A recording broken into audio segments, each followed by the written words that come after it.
काल दीपपूजनाचा दिवस होता. म्हटलं यावर्षी दीपपूजन थोडं मनापासून आणि आपल्या पद्धतीने करूया. सगळ्यात आधी कणकेचे 7 दिवे बनवले. छोटेसे हे दिवे बनवताना मनात मात्र खूप मोठ्या इच्छा होता. आपल्या घरात सुख, समाधान आणि आनंद कायम राहावा.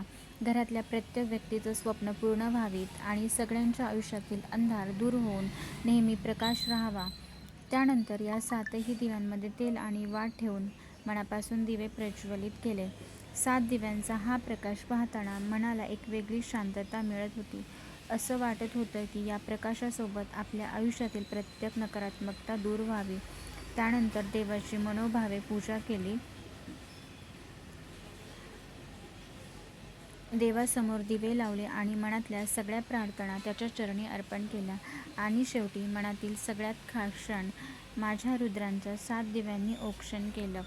आई म्हणून देवाकडे एकच प्रार्थना, माझ्या लेकराच्या आयुष्यातील हा प्रकाश कायम असू दे आणि त्याची प्रत्येक वाट सुखाची आणि यशाचीच असू दे आणि या 7 दिव्यांसारख्याच आपल्या सगळ्यांच्या आयुष्यात आनंद, समाधान आणि आशेचा प्रकाश कायम तेवत राहू दे.